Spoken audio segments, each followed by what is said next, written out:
Hey guys, welcome back to our channel. I'm Sarah. And I'm Selena. And if you want to learn more about us, feel free to check out our channel and also the description box below. Student internships are a great way to get a glimpse of the professional world, and it also looks super impressive on resumes. But getting an internship in high school can seem like an impossible task because you're up against college and university students. And for those that don't know, internships are a short period of work where you do a lot of learning rather than just work. So in today's video, we'll be sharing activities that you can do in high school, many of which we did if you don't have that quote-unquote relevant experience for the internship that you want. And we will be attaching links to these programs and examples that we listed in this video. So be sure to check that out. And for many of them that do need signups, hopefully you're able to sign up for a spot this year.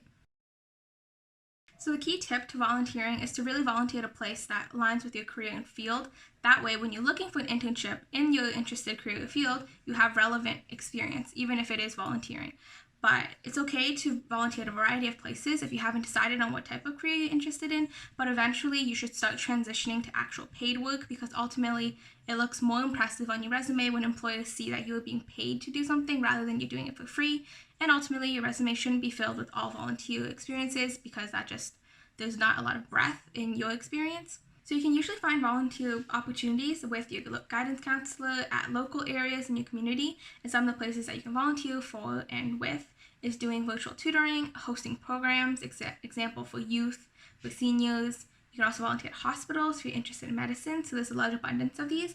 And one tip for finding virtual ones, especially this year with the pandemic going on, is really just go on Instagram, follow a few youth organizations, so the ones that say like student-led organization or like a student-led nonprofit organization. Once you follow those, you'll most likely be able to unlock the world of student organizations and all those virtual opportunities that come with that, because they do shout out for shout outs. A lot of youth organizations do these where they give a mutual like shout out to each other, so they give a post with a caption to each other's audience, so you'll be able to see a bunch of other organizations just from this one organization's account. And again, we have linked examples and places of organizations that you can volunteer at in the description box below. So another thing that you can do is take courses, and these are some really quick ways to develop new skills. So for example, if you're interested in the field of marketing and want to get an internship in that, then consider taking courses related to how to optimize SEO or even marketing strategies, and this will look really good on your resume. There's a lot of different places that you can go to get these internships, such as LinkedIn Learning, Masterclass, or Coursera. As well, some prestigious universities like Harvard also offer courses. However, I'm not sure if they're free or paid, so definitely check that out. But yeah, taking courses is really good because if you do an internship and they require specific skills, maybe your course covers this skill. So yeah, take courses. Another thing that you can do is join student programs. So there's a lot of them, but the difficulty is in finding them. So usually student programs they can be a few weeks long or a few months long, or you just meet once a week, and you usually follow a sort of curriculum with another group of students, of like-minded individuals like yourself. And you can find these through, again, your guidance counselor, your high school opportunity board, social media, LinkedIn, or from other students who have done the program. You don't even need to be fully committed to that career or field yet. So there's a lot of programs such as coding ones, business ones. You don't have to necessarily be interested in coding to do a coding program, but if you just want to learn about the field, see if you're more interested or see if this is for you, definitely consider doing these. And a lot of these places and programs actually have leadership positions that you can take, and then that obviously will boost your resume and boost your experience. So because both of us are interested in the field of business, we actually did a business program called Junior Achievement in grade 12. And here, this is basically an 18-week program for high school students all over the world in grades 9 to 12.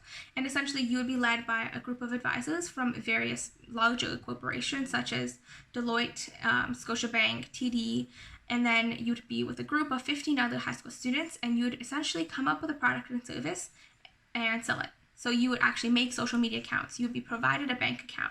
You would get Shopify access, which we did this year because it was COVID-19.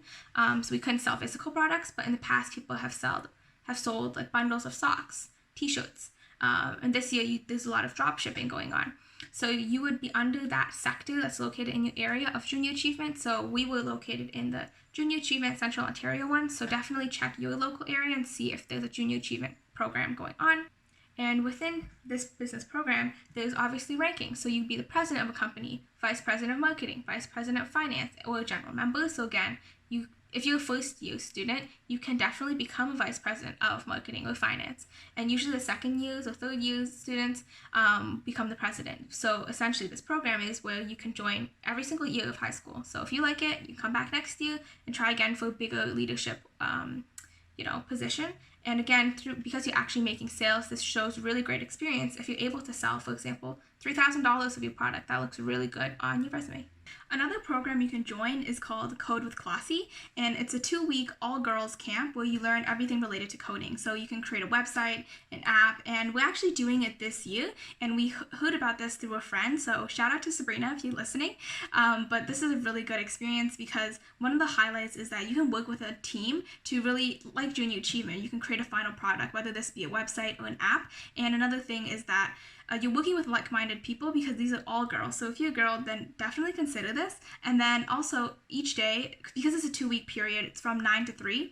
Each day after the 9 to 3, they have a nighttime session where it's kind of like a recap of what went on during the day. So it's really good and you should definitely consider joining it. So Yale Young Global Scholars is a program that we actually didn't attend because we're in Canada, but I knew people who did, and it's basically an academic enrichment program for high school students all over the world, and you would actually go every year in the summer for 2 weeks at Yale's campus. Obviously with COVID-19, there's different rules and regulations for that, so double check on the website, which we again have linked in the description box. And here you'll be able to learn about topics that you're interested in, and at the end you would get an electronic certificate of completion.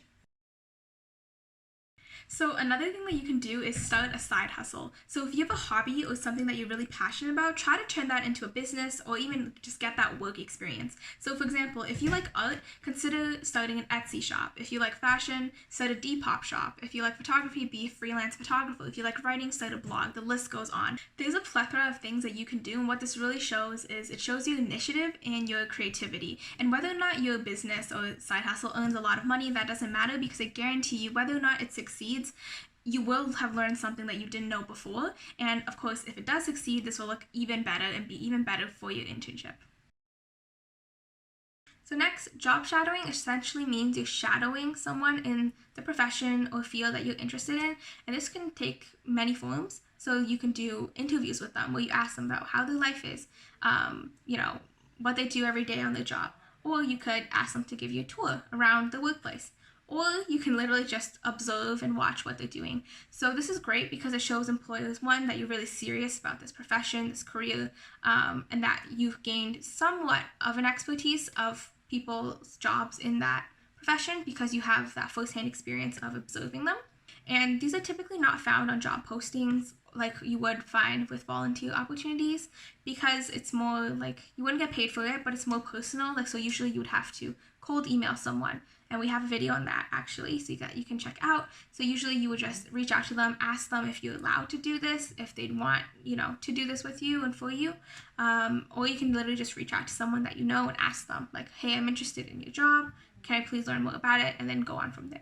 So one thing to keep in mind is to mention tangible results. So for example, if you broadened a company's reach by 20% or helped 100 high school students. So anyone can talk about what they did and what they learned, but by providing tangible results, you are backing up your points. And this is something that you can do not only when you're applying for internships, but have this on your resume and even when you do interviews. So that's all for today's video. All of the activities that we mentioned will definitely boost your experience for those internships, but also we'll be able to teach you hard and soft skills. So hard skills are, for example, coding, and soft skills are teamwork, communication.